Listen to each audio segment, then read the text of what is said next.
Alhamdulillahirabbil alamin wassalatu wassalamu ala asyrafil anbiya'i wal mursalin nabiyina Muhammad wa ala alihi wa sahbihi ajma'in. Kuliah yang seterusnya adalah berkenaan tentang bacaan kita dalam kitab Syarhus Sunnah,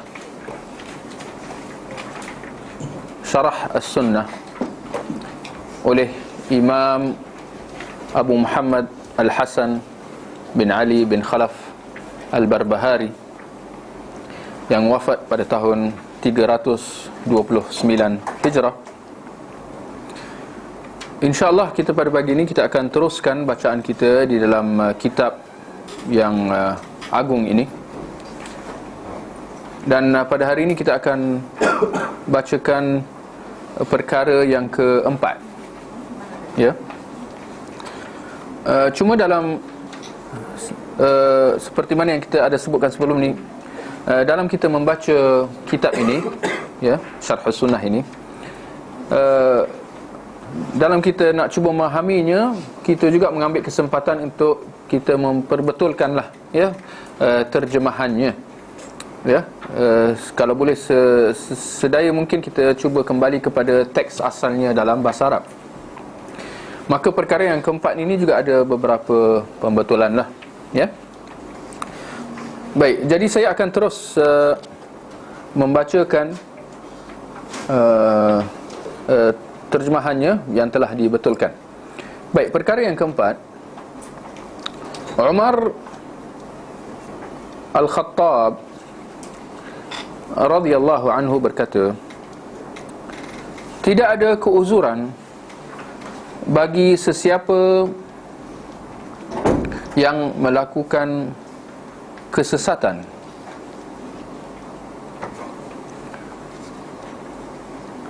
dengan tanggapan bahawa ia adalah petunjuk,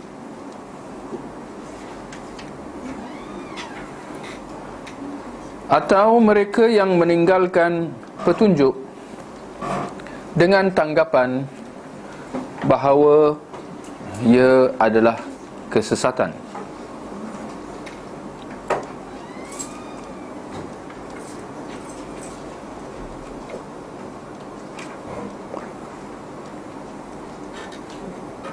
Kerana semua perkara telah dijelaskan dan hujah telah ditegakkan, sehingga tiada sesiapa yang dapat memberi keuzuran.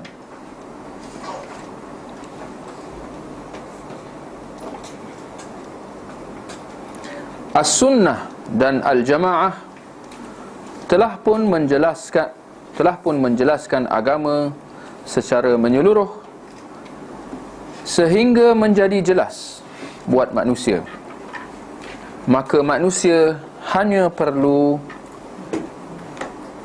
ittiba', itu perkataan Arabnya lah, atau dalam kurungan mengikutinya, ya.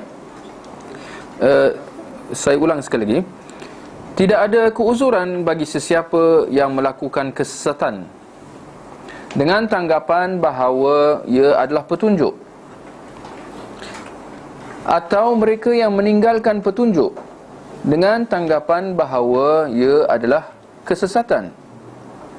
Kerana semua perkara telah dijelaskan dan hujah telah ditegakkan, sehingga tiada sesiapa yang dapat memberi keuzuran.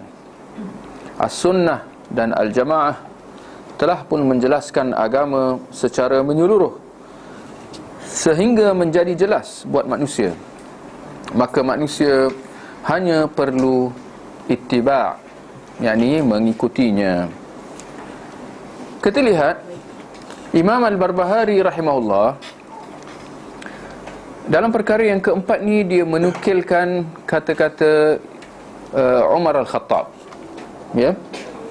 Yang mana kalau kita lihat kenyataan Umar Al-Khattab ni agak, kita boleh kata agak keras, ya, dan orang kata dan berat, ya. Tetapi ini adalah realitinya, bahawa tidak ada keuzuran bagi sesiapa yang melakukan kesalahan, yang melakukan kesesatan. Dan kesesatan yang dimaksudkan di sini adalah bid'ah, perkara bid'ah dalam agama, mengada-adakan sesuatu yang baru di dalam urusan agama. Lalu dia menganggap bahawa benda tu, bid'ah yang dilakukan itu adalah petunjuk, adalah kebenaran.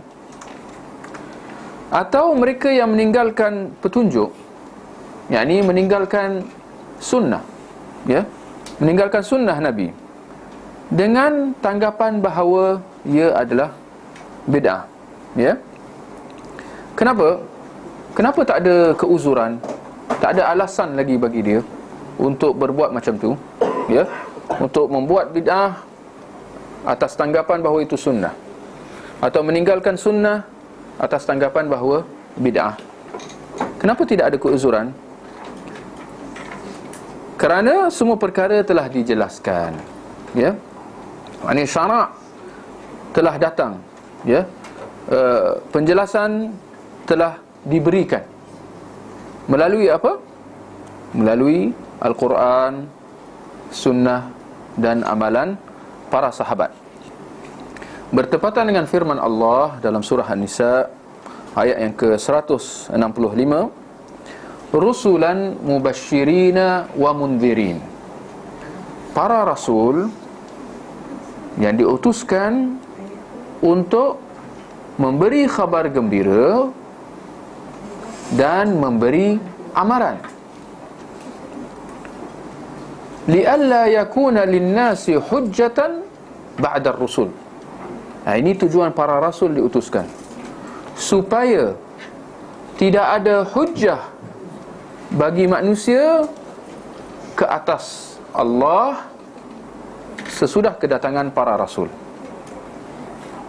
Supaya tidak ada hujjah, supaya tidak ada alasan lagi buat manusia kenapa mereka tersesat jalan, kenapa mereka sesat di dalam kehidupan mereka, ke atas Allah. Supaya tak ada lagi di akhirat kelak akan ada sesiapa yang kata, ya Allah, kenapa engkau seksa aku sedangkan aku tak tahu, sedangkan aku tak tahu cara nak beribadah kepada engkau, aku tak tahu bahawa syirik itu tak boleh, aku tak tahu bahawa bid'ah itu satu dosa yang besar, bid'ah itu tidak dibenarkan, aku tak tahu semua itu. Maka Allah ingin menutup semua pintu-pintu ini, supaya tidak ada lagi alasan, supaya tidak ada hujjah lagi boleh diberikan, melalui apa? Dengan diutuskan para rasul. Maka kita kata tidak ada keuzuran buat sesiapa yang melakukan bid'ah di dalam agama, atau mereka yang sesat, atau mereka yang menjahili tentang suatu hukum agama, sedangkan ia telah dijelaskan di dalam Al-Quran, dan di dalam hadis Nabi SAW. Maka kalau kita lihat As-Sunnah dan Al-Jamaah, di situ ada apa beza? Apa beza antara sunnah dan al-jamaah? Kita lihat Imam Al-Barbahari dia menukil kenyataan Umar Al-Khattab ni, as-sunnah dan al-jamaah. Kalau kita perhatikan dalam perkara yang sebelum ni, kita telah ada disebut tentang apa itu al-jamaah. Bahkan Imam Al-Barbahari menekankan bahawa dalam agama ni hanya ada satu jalan saja, hanya ada satu cara saja, hanya ada satu mazhab saja, iaitu pegangan al-jamaah. InsyaAllah kita dah tahu apa al-jamaah, kita dah jelaskan sebelum ni. Tapi di sini kita nak kata apa beza atau apa kaitan antara sunnah dengan al-jamaah. Boleh kita kata di sini ada umum dan khusus, ada keumuman dan ada pengkhususan. Bila kita kata sunnah, dia kembali kepada Nabi SAW secara khasnya, yakni sunnah Nabi SAW.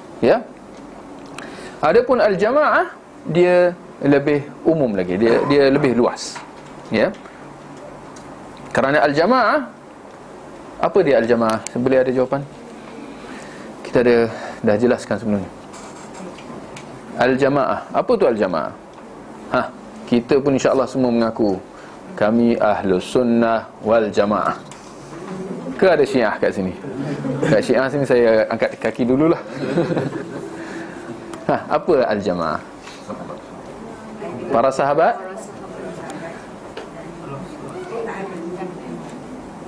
Apa dia al-jamaah? Para sahabat? Ada jawapan lain? Saya menganggap bahawa jawapan tu dia qasir, dia jawapan yang tak lengkap.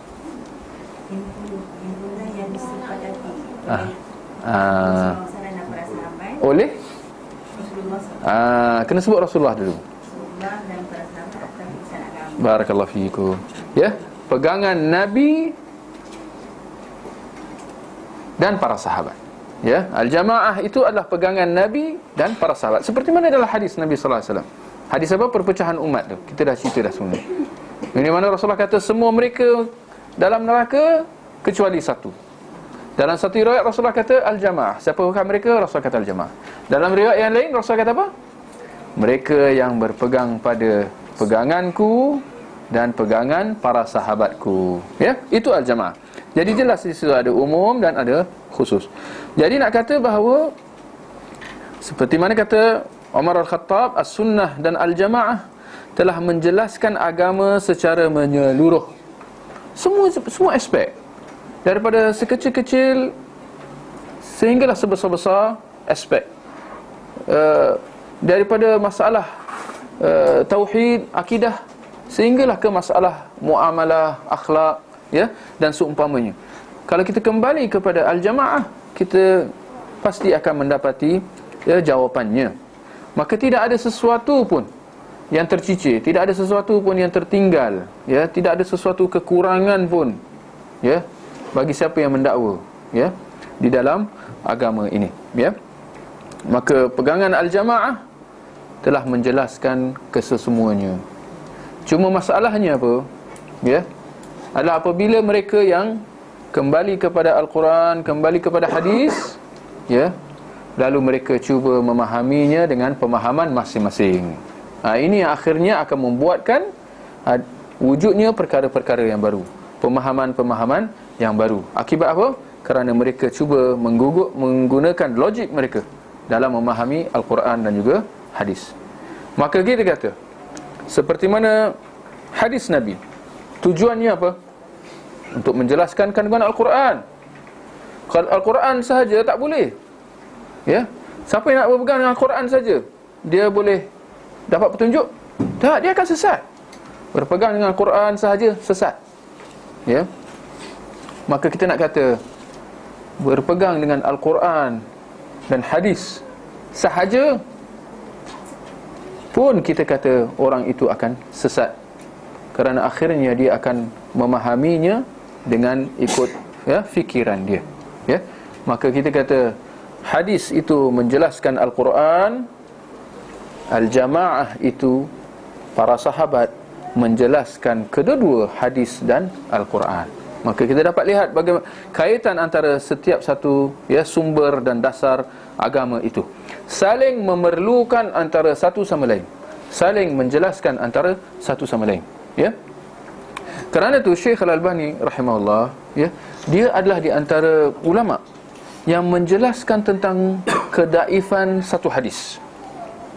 Hadis yang dinisbahkan kepada sahabat Mu'adz bin Jabal, di mana Mu'adz bin Jabal, ya, radhiyallahu an, adalah di kalangan pendakwah Rasulullah. Beliau ini telah diutuskan oleh Rasulullah untuk pergi ke Yaman, ya, ke selatan Madinah, berdakwah kepada penduduk Yaman, ya, yang terdiri daripada kalangan orang musyrikin, ya, ada orang Nasrani, ya, yang menyembah selain daripada Allah. Dalam hadis ini, antara yang disebutkan, Rasulullah berpesan kepada Mu'adz, atau lebih tepatnya Rasulullah bertanya kepada Mu'adz, "Wahai Mu'adz, sekiranya engkau berdepan dengan satu kemusykilan, kepada apa engkau akan rujuk? Maka Muaz menjawab, aku akan kembali kepada Al-Quran. Perhatikan, ya, perhatikan. Ini, nanti saya nak tanya ni. Muaz kata, saya akan kembali kepada Al-Quran. Lalu Rasulullah kata, sekiranya kau tidak dapat dalam Al-Quran, maknanya jawapan yang kau cari itu tak jumpa dalam Al-Quran, kamu akan buat apa? Maka Muaz kata, aku akan kembali kepada hadis, kepada sunnahmu. Maka Rasulullah kata, sekiranya kau tak jumpa dalam hadis, dalam sunnah, Muaz kata, ajtahidu bi ra'yi, aku akan ijtihad. Ijtihad maknanya gunakan akal fikiran, akal logik.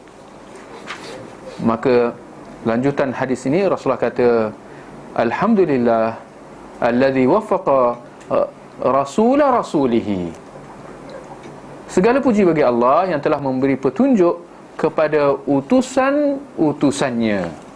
Muaz ni utusan Allah Subhanahu wa taala, utusan Rasulullah. Hadis ini Syekh Al-Albani simpulkan bahawa dia adalah hadis yang dhaif. Bahkan Syekh Al-Albani menambah dengan mengatakan bahawa kandungannya mungkar. Intipatinya, matan lafaz hadisnya mungkar. Mungkar maknanya diingkari. Kenapa? Siapa boleh bagi jawapan?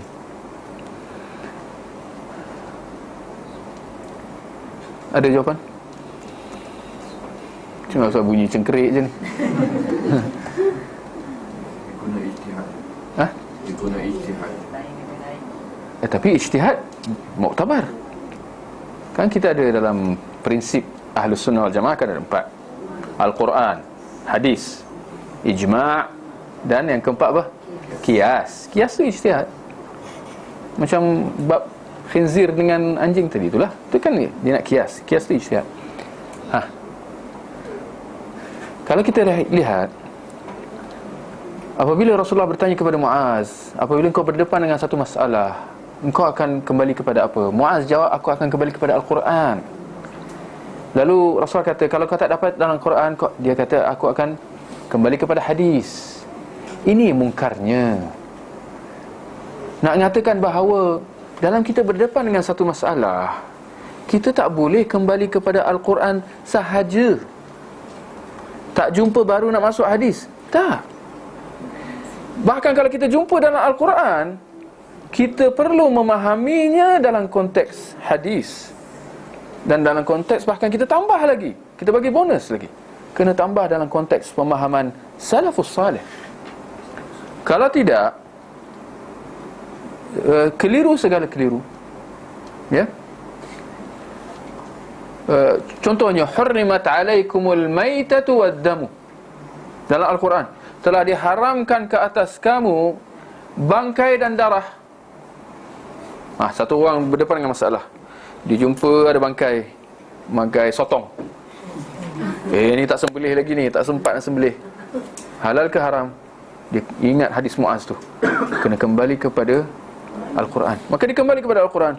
Oh, diharamkan ke atas kamu bangkai dan darah. Haramlah sotong tu kerana tak sembelih. Nampak tak bagaimana kesesatan, implikasinya akan membawa kepada kesesatan? Maka ini kerana dikatakan hadis ini dhaif, lagi mungkar. Nak mengatakan bahawa dalam apa juga masalah, kita perlu kembali kepada kesemua asas-asas agama ini. Al-Quran, hadis dan petunjuk sahabat secara khasnya, dan ketiga-tiga generasi awal Islam secara umumnya. Salafus salih, petunjuk salafus salih dalam apa juga masalah. Ya, maka kita fahami Al-Quran itu bukan dengan dia saja, sebaliknya di atas penjelasan hadis dan seperti mana yang diamalkan, yang difahami oleh salafus salih terhadap kesemua nas-nas ni. Kerana ini kita kata banyak kesesatan di dalam kumpulan-kumpulan Islam. Akibatnya ni masalah utamanya. Akibat mereka bahkan dalam fiqh, bukan masalah akidah je, bahkan dalam masalah fiqh pun, ya. Akibat daripada melihat satu nas dan menolak, menafikan nas-nas yang lain. Sedangkan ini bukan caranya. Sepatutnya apa? Dalam kita ada satu masalah, kita lihat ke semuanya.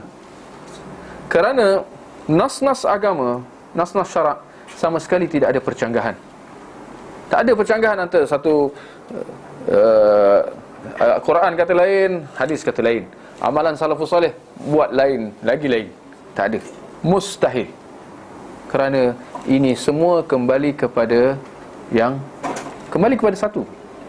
Kembali kepada satu yang maksum, iaitu semua kembali kepada wahyu Allah Subhanahu wa taala. Al-Quran daripada wahyu, hadis daripada Rasulullah yang maksum, yang dipelihara oleh Allah Subhanahu wa taala. Salafus salih maksum ke tidak? Dia dah mula ada perbezaan pendapat. Ulama khilaf. Salafus salih juga adalah maksum, bukan secara individu tetapi secara kolektif. Ini yang dikatakan ijma'. Ijma' yang diamalkan oleh semua sahabat, bahkan yang diamalkan oleh semua generasi salafus salih. Ini dikatakan ijma', persepakatan. Maka ijma' itu adalah maksum, seperti mana hadis Nabi sallallahu alaihi wasallam, la tajtami'u ummati ala dhalalah. Umatku tidak akan ijma' bersepakat di atas kesesatan. Baik, kalau kita lihat kalau kita melihat keadaan realiti, kumpulan-kumpulan Islam yang menyimpang daripada jalan al-jamaah, berbagai-bagai kumpulan itu, kalau orang yang mencari kebenaran dengan niat yang ikhlas, dia pasti akan melihat kecacatan yang ada pada kumpulan-kumpulan yang menyimpang ini. Kalau dia niat dia ikhlas, bermula dengan kumpulan Syiah, bermula dengan kumpulan Khawarij, kumpulan-kumpulan ahli kalam, bahkan di kalangan orang-orang yang taksub kepada mazhab, kalau kita perhatikan betul-betul, pasti kita akan nampak benda yang paling tidak kita akan kata ada something wrong. Orang-orang Syiah sebagai contohnya. Orang Syiah, antara sifat yang paling jelas yang kita nampak adalah mereka mengkafirkan sahabat. Maka timbul persoalan, dari mana mereka ambil Quran dan hadis kalau para sahabat sudah dikafirkan, kan? Maka jelas mereka meruntuhkan agama itu sendiri. Kerana para sahabat mereka lah menjadi penghubung antara kita dan Rasulullah sallallahu alaihi wasallam. Ini belum lagi kita tengok pendapat-pendapat mereka, yang mengatakan bahawa syekh-syekh mereka inilah yang menguruskan alam ini. Pendapat-pendapat kufur. Oh, syekh mereka dia takkan mati kecuali dalam keadaan dia tahu bila dia nak mati, kat mana dia nak mati. Ini syekh-syekh ni wali-wali tak apa ni. Pendapat-pendapat yang melampau, baru-baru ni ada orang tunjuk, ada video kahwin mut'ah. Ada seorang syekh ni, lucu sekali, lucu. Dia duk cerita siapa yang kahwin mut'ah, dia akan mendapat pahala syurga apa benda lipat kali ganda. Macam kahwin mut'ah ni macam kerjakan haji. Dan dia bila pahala tu dia mesti melampau. Macam kerjakan haji 70 kali. Allah 70 kali. Haji wajib sekali je. Tahu tak 70 kali.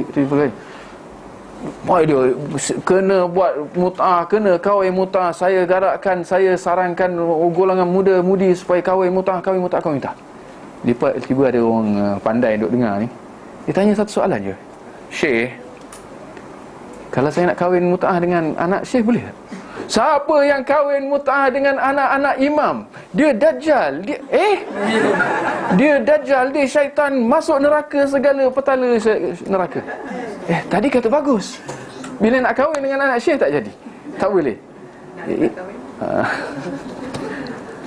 Baik, ini nak kata penyimpangan kumpulan-kumpulan ni. Orang Syiah, Khawarij, kumpulan Khawarij. Apa kumpulan Khawarij?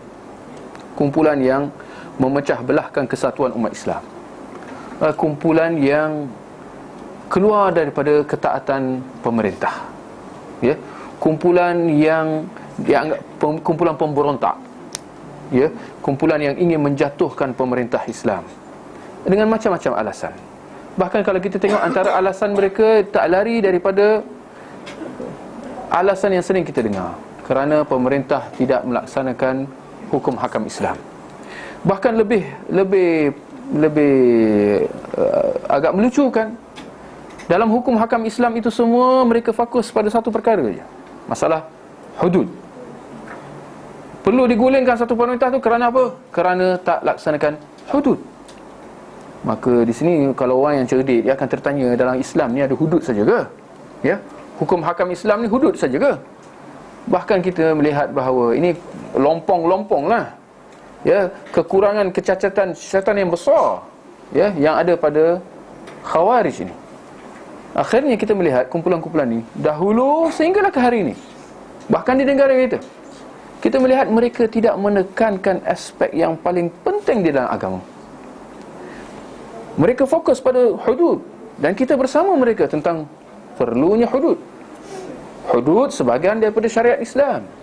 Orang yang tidak melaksanakan syariat Islam dianggap sesat di dalam masalah itu, di dalam perkara itu. Tetapi kita melihat bahawa mereka lalai, kalau bukan melupakan sama sekali aspek yang paling penting dalam agama, iaitu aspek akidah, aspek tauhid. Mereka fokus pada perkara ini saja, perkara pemerintahan, perkara politik, perkara nak menegakkan daulah Islam, perkara hudud. Tetapi dalam masalah akidah, menjaga kesuciannya serta membersihkannya dari segala dosa dan noda syirik dan kufur, kita mendapati bahawa mereka pun terpalit. Mereka terpalit di dalam syubhat-syubhat, ya, syirik dan kufur ini, ya. Bolehlah saya nak ambil satu contoh, ya, ada faedah ni insya-Allah. Kita lihat pada hari ini, mana-mana kumpulan yang dikatakan haraki, daripada haraki datanglah perkataan harakah. Harakah tu tahulah insya-Allah. Haraki ni artinya maknanya bergerak. Dalam perkataan yang moden, dia progresif. Dia kena progresif, dia kena bergerak, ya. Orang yang duduk-duduk ni, orang yang malas, dianggap sebagai malas oleh golongan haraki ni, ya.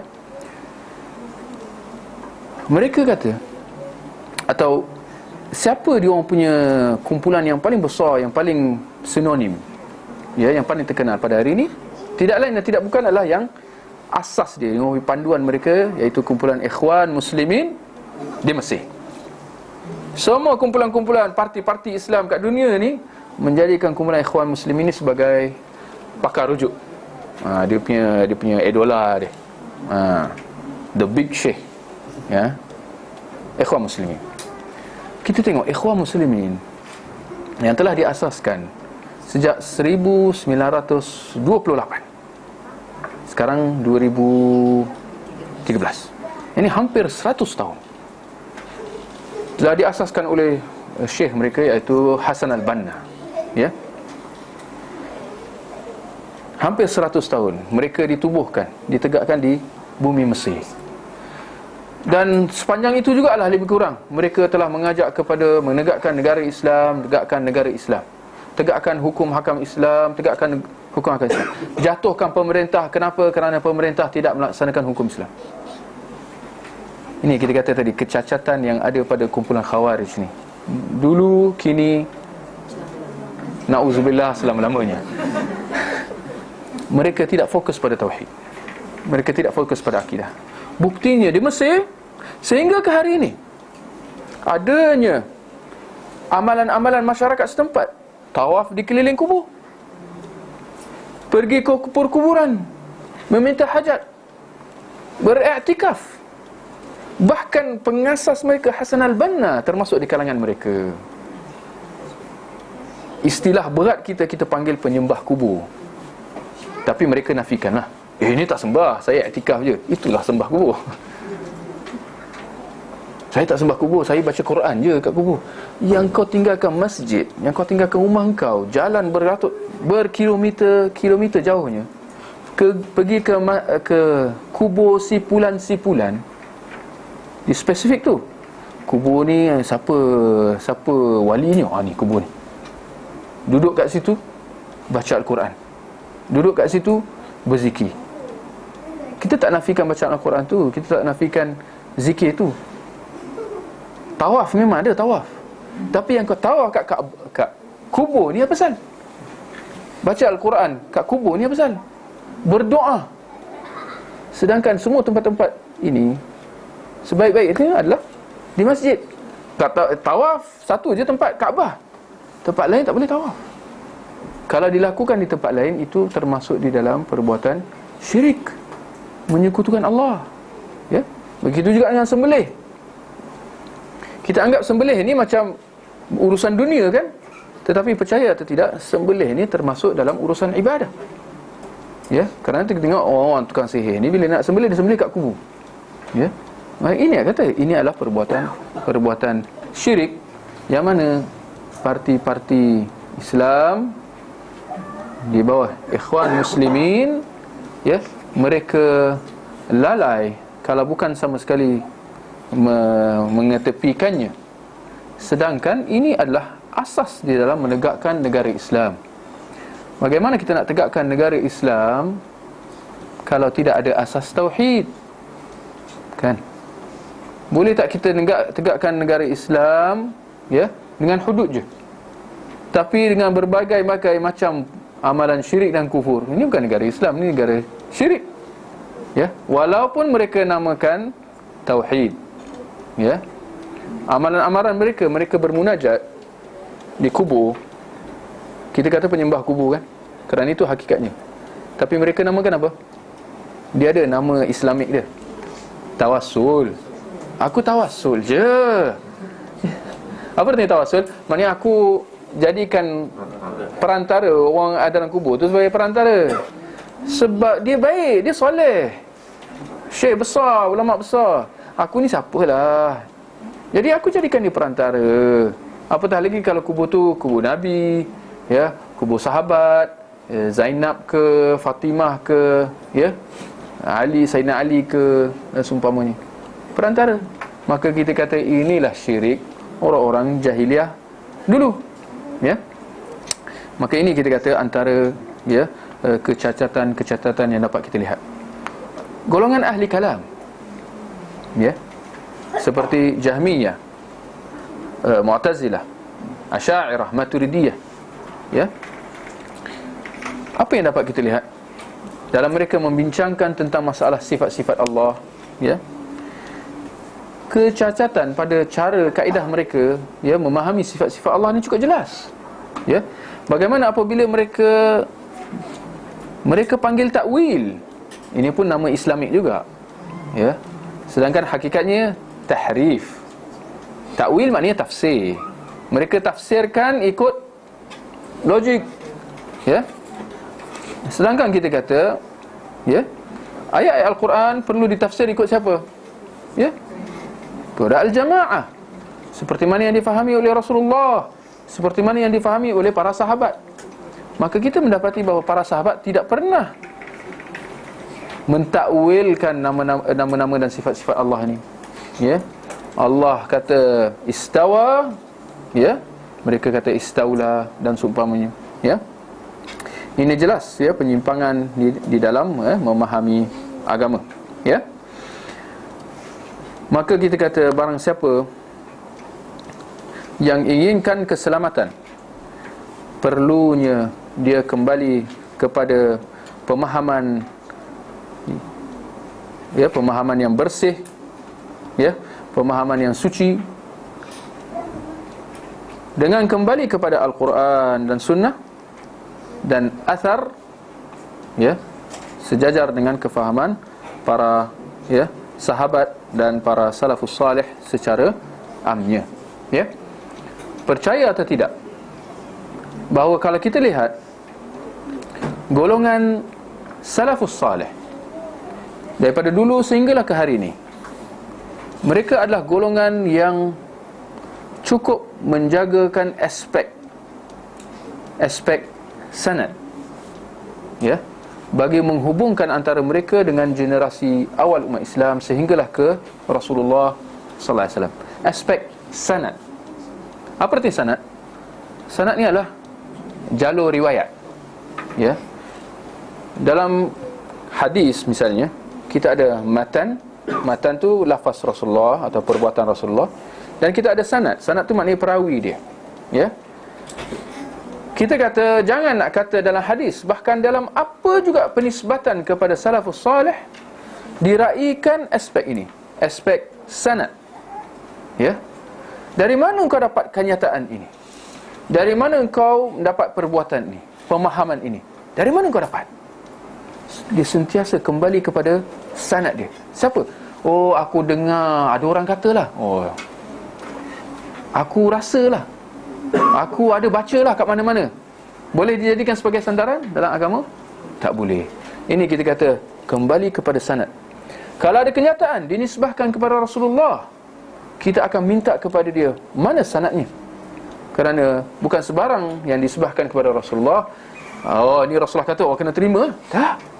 Perlu dipastikan sanadnya, bahkan matannya juga, ya.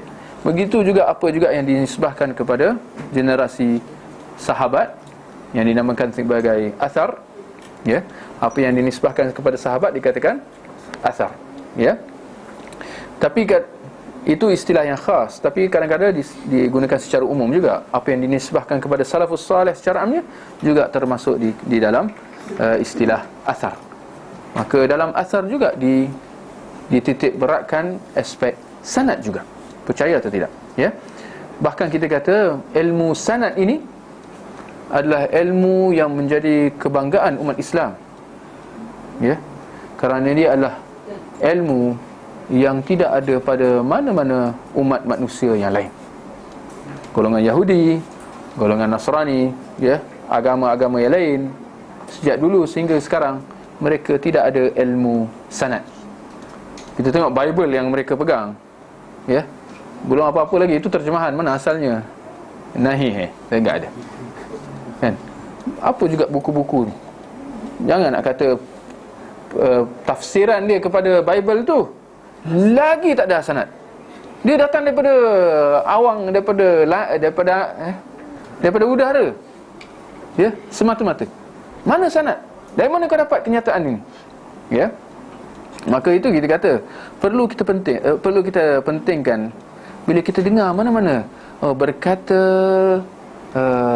Ali bin Abi Talib, berkata Umar Al-Khattab, berkata sipulan-sipulan, jangan kita terus terima. Seperti mana dalam hadis, selain daripada Rasulullah pun kita kena titik beratkan aspek yang sama. Mana kau dapat? Biasa kita dengar daripada Hasan Al-Basri. Oh, tokoh sufi yang terkenal. Oh, Hasan Al-Basri buat macam ni, buat macam ni. Rabi'atul Adawiyah. Ni dengan Rabi'atul Adawiyah. Orang sufi semua, ini idola dia. Kita kata Rabi'atul Adawiyah kat mana, engkau dekat mana? Ya. Kenapa? Yang pasti Rabi'atul Adawiyah termasuk di kalangan tabi'in, salafus salih, ya. Jadi mana penisbatan itu? Mana kebenaran apa yang kau nisbahkan, ya, kepadanya? Kembali kepada sanad. Ini nak kata pentingnya sanad, ya. Satu lagi aspek, kita kata dalam kita beragama, seseorang itu boleh berlepas diri daripada mana-mana ulama yang tertentu. Dia berlepas diri, tak nak ikut, ya.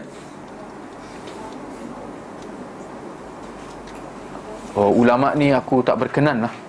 Contoh, Syekh Albani ni dia bukan Arab, saya nak ambil orang yang Arab. Kita kata boleh, tak ada masalah. Saya tak nak ambil ulama-ulama daripada Timur Tengah, saya nak ambil ulama dari mana-mana lah.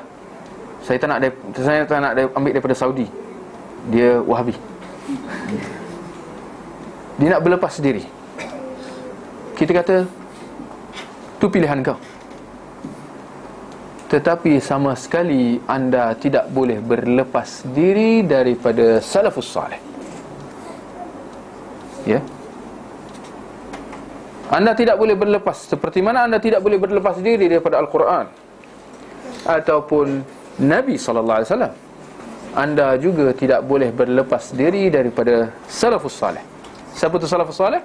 Sahabat, tabi'in dan tabi'ut tabi'in. Kerana mereka ini, ya, adalah apa yang pasti mereka ini dipuji oleh Nabi SAW. Ya, seperti mana dalam hadis Nabi, khairun nasi qarni, thumma alladhina yalunahum, thumma alladhina yalunahum. Sebaik-baik manusia, ya, adalah mereka yang hidup dalam kurunku, lalu mereka yang datang kemudian, lalu mereka yang datang kemudian. Bahkan sejarah telah membuktikan bahawa mereka ini konsisten di dalam mengikut, ya, petunjuk sunnah Nabi SAW. Perpecahan hanya timbul setelah mereka. Maka kita kata seorang itu sama sekali tidak boleh berlepas daripada salafus salih. Maka mereka yang berlepas diri daripada salaf, aku tak naklah jadi salaf. Salafi, nanti salafi. Ya. Kita kata orang ini dia tak lari daripada 3 keadaan. Ya. Yang pertama, sama ada dia tidak kenal apa tu salaf. Kerana kalau dia tahu, dia telah jatuh kufur. Kalau berlepas daripada sahabat, berlepas diri daripada sahabat, apa hukumnya? Apatah lagi mengkafirkan sahabat, apa hukumnya? Kufur. Ya. Dia tak tahu siapa tu salaf. Dia tidak tahu kedudukan salaf itu, kemuliaan salaf, pentingnya pemahaman salaf, dia tak tahu. Ya. Atau kebarangkalian yang ketiga, yang terakhir, yang paling parah adalah dia adalah orang yang memang sombong, degil, menolak kebenaran tu. Dia dah tahu siapa tu salaf, dia tahu kedudukan salaf, kepentingan mereka, tetapi dia berlepas diri. Kenapa? Macam-macam sebab lah. Ada yang kata dia manusia, aku manusia juga. Sahabat, ya saya tahu dia sahabat, tapi otak dia macam otak aku, sama ya, tak ada besar, tak ada kecil, sama ya. Percaya atau tidak, ini kenyataan mereka. Ya, hum rijal wa nahnu rijal. Ya, mereka manusia, kita pun manusia. Maka akhirnya kita kata seperti mana, ya, yang diriwayatkan, ya, daripada Umar Al-Khattab tadi, ya, maka manusia hanya perlu ittiba'. Ini kewajipan kita. Kita hanya perlu ittiba', ikut sunnah Nabi sallallahu alaihi wasallam sejajar dengan pemahaman salafus salih. Bahkan percaya atau tidak, ya, ini maksud Islam. Bila kita kata Islam, apa artinya Islam? Ya. Orang yang nak, ya, yang nak sibuk nak menggunakan ijtihad ni, ini tak macam ni, dia macam ni, ini boleh, ini tak boleh, ya. Dia macam, dia banyak songeh. Ya. Kita kata orang ini jelas tidak ada, ya, sifat ittiba' itu. Sedangkan bila kita kata kita Islam, apa artinya Islam? Maknanya istislam, dia serah diri. Oh, boleh kata angkat tangan, ni. Kita kata percaya atau tidak, dalam Islam ini sifat yang sepatutnya ada. Kita serah diri. Serah diri kepada apa? Kepada Al-Quran, hadis, sejajar dengan pemahaman salafus salih. Ya. Baik, saya ingat cukup sekadar itu. Kalau ada sebarang pertanyaan, di sini ada satu soalan. Ada sebahagian di sini dikata sufi lah, dia bertanggungjawab lah, saya tak kata. Sebahagian sufi berpandangan begini: mana-mana kotoran pada pakaian yang dibasuh dengan mesin basuh, ia tidak suci, sebab ia dibasuh dengan air yang tidak mengalir secara terus, dia bertakung. Mohon penjelasan. Ya, ini pun kita ada dengar juga. Dia kata Bila nak basuh pakaian yang kena najis, dia hanya ada satu mesin basuh je. Ya. Dia kena pilih mesin basuh yang ada twin tub. Twin tub. Ada satu tempat basuh, kat sebelah tu untuk spin, untuk pusing. Ha? Kenapa? Dia kata kerana ni pakaian ada najis, maka air perlu mengalir di atasnya, dicuci, dipusing-pusing, lalu air itu perlu dibuang, ya, sebelum dimasukkan ke dalam spin dan dispinkan dan dikeringkan, baru boleh pakai. Adapun kalau yang pakai one big tub, ya, yang besar, 3 in 1, 4 in 1 dan sebagainya, ini tak boleh. Sebab air itu jadi najis, dia akan mencampur-campur, ya.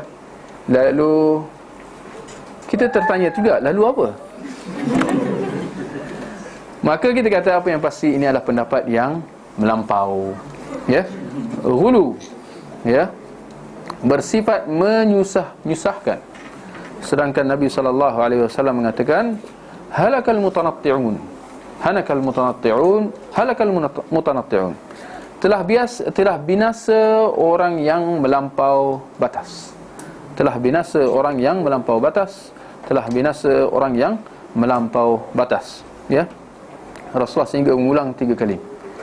Bahkan dalam hadis yang lain Rasulullah kata, inna hadha ad-din yusur wa la yushaddu fi ad-din ahadun illa ghalabah. Sungguhnya agama ini mudah, bersifat memudahkan, dan tidak ada sesiapa yang cuba nak menyulitkan urusan agama ini melainkan akhirnya dia akan tertewas.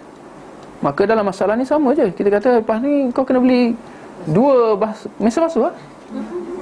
Itu kau punya pasal lah, ya. Memang padan muka lah, ya. Sedangkan kita kata, kalau kita lihat mesin basuh tu, kita nafikan dia pakaian ni najis. Baik, bila air masuk campur dengan sabun, goyang-goyang, pusing-pusing, lepas tu air tu gimana? Keluar, kan? Lepas tu keluar lagi air. Dia ada rinse pula. Kata basuh tu, air dia keluar lagi. Boleh 2-3 kali. Lepas tu baru dia spin. Dah ada spin, kita nak keringkan lagi, kan?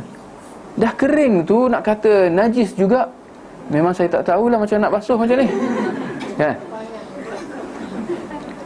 Sebab tu ada yang lanjutan daripada masalah macam ni. Ada yang kata kalau nak hang baju, nak sidai baju, tempat hang tu kena ada 2. Satu tempat baju yang ada dah sebelum tu dah kena najis, satu untuk pakaian biasa. Kenapa? Kerana nanti tali tu najis juga. Ya. Dia bersambung, dia berkait. Maka kita kata ini semua melampau. Ya. Maka kita kata kalau benar tali tu ada najis, kita kata silakan lap, basuh tali tu dengan lap saja, tak payah nak tanggal, nak masuk keluar, tak, lap. Kalau hilang, alhamdulillah. Kalau tak hilang, kena tukarlah, ya. Tapi biasa kita kalau pakai yang besi tu kan, apa, tempat sangkut baju yang pakai daripada besi ke apa, itu cukup dengan dilap saja, habis. Bahkan kita kata kalau tak lap pun, dan kita yakin, bukan rasa tak main, dia kena yakin. Kalau tak yakin, sangkaan yang kuat bahawa tali ampaian tu dah najis. Kita kata kalau dia sudah kering dan telah hilang kesan najis itu, maka dia kembali suci, ya, walaupun kita tak basuh. Tapi kalau udara, ya, hujan, panas terik telah menghilangkannya, maka dia kembali suci juga, ya. InsyaAllah. Kalau ada soalan pertanyaan.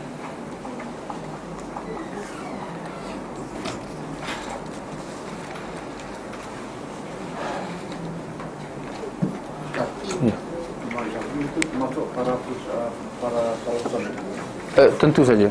Ya, Imam Syafi'i rahimahullah, beliau adalah seorang ulama yang diiktiraf, yang diakui ketokohannya, yang dihargai keilmuannya, kesarjanaan beliau, ya rahimahullah. Ini satu yang disepakati, ya, bukan kita bertaqiyah, tak, ini realiti. Bahkan bukunya menjadi panduan, kata-katanya menjadi hujjah. Cuma jangan kita bersifat melampau, ya, kerana sifat melampau itu dalam apa juga keadaan tercela, ya. Maka apa yang pasti kita kata, Imam Syafi'i adalah seperti ulama-ulama yang lain, ya. Bahkan kalau kita kata, sehingga kita kata para sahabat pun bukan maksum, maka tentu saja, ya, generasi yang datang selepas mereka pun tidak maksum. Kerana apa yang pasti yang maksum hanya Rasulullah sallallahu alaihi wasallam. Bertepatan dengan hadis Nabi sallallahu alaihi wasallam, kullu bani adam khata', ya, semua anak Adam tu melakukan kesilapan, ya. Wa khairul khata'in at-tawwabun, dan sebaik-baik orang yang melakukan kesilapan, kesalahan adalah mereka yang bertaubat. Maka kita kata Imam Syafi'i diakui ketokohan dia, tetapi ini tidak sampai mengangkat beliau menjadi maksum, ya. Maka kata-kata dia tidak maksum, pendapat dia bukan maksum. Sebaliknya, kenyataan dia perlu dikembalikan kepada Al-Quran, hadis dan pemahaman salafus salih. Sekiranya bertepatan, sekiranya sama, ya, menepatinya, diterima. Adapun sekiranya bercanggah dengan dalil, bercanggah dengan kenyataan dalam Al-Quran ataupun dalam hadis atau amalan salafus salih, kita perlu menolak, mengetepikan pendapatnya itu, sesiapa pun dia, ya, Imam Syafi'i atau Imam Maliki, Imam Hanafi, Imam Ahmad bin Hanbal, ya, ditolak pendapatnya itu sahaja, tetapi orangnya tetap dipelihara kedudukannya, ya. Kalau kita lihat orang pentaksub mazhab, adakah ini pendirian mereka? Ya, tidak. Kita berdapati bahawa mereka bersifat melampau, ya, dalam mengangkat tokoh mereka. Dan mereka kata, siapa yang tolak kata-kata imam ni, dia tak beradab, dia tak mengiktiraf. Kata-kata mereka bercanggah dengan apa yang mereka lakukan. Kerana apa yang pasti, mereka angkat satu tokoh dan mereka menolak tokoh yang lain, khususnya di kalangan pengikut mazhab. Maka kita mendapati pengikut mazhab Hanafi, mereka mengangkat imam mereka saja. Imam Syafi'i, Imam Hanbali, Imam Maliki, mereka tolak. Bahkan sehingga dengan hadis-hadis palsu lagi, insya-Allah kita dah dengar sebelum ini. Kan, begitulah saki-baki pengikut-pengikut mazhab yang lain. Mereka angkat imam mereka dan mereka tolak yang tidak sealiran dengan mereka. Kita kata ini jelas satu, ya, kedudukan yang bersifat melampau, ya, atau apa yang dinamakan sebagai ta'assub, ya, menganggap bahawa apa yang ada pada mazhabnya saja yang betul, tanpa mengira petunjuk dalil daripada Al-Quran dan Sunnah. Sedangkan ini bercanggah dengan apa yang diperintahkan oleh Allah Subhanahu Wa Taala, fa in tanaza'tum fi syai' farudduhu ila Allahi wa Rasul. Sekiranya kita berselisih, maka kita perlu kembali kepada Al-Quran dan hadis, bukan kembali kepada mazhab. Dah berselisih, dah bingbong, gaduh-gaduh apa, dah lah, yang mana yang rajih? Pengliman mazhab. Mazhab kata apa? Inilah rajih. Kita kata apa gunanya perbincangan, ya, kalau hujung pangkalnya ikut mazhab juga. Kita kata kalau macam tu, tutuplah buku, ya, sami'na wa ata'na kepada mazhab saja, ya. Ini jelas satu pendirian yang sesat lagi menyesatkan. Baik, insya-Allah. Baik, kita akhiri dengan tasbih kifarah. Subhanakallahumma wa bihamdik, asyhadu an la ilaha illa ant, astaghfiruka wa atubu ilaik.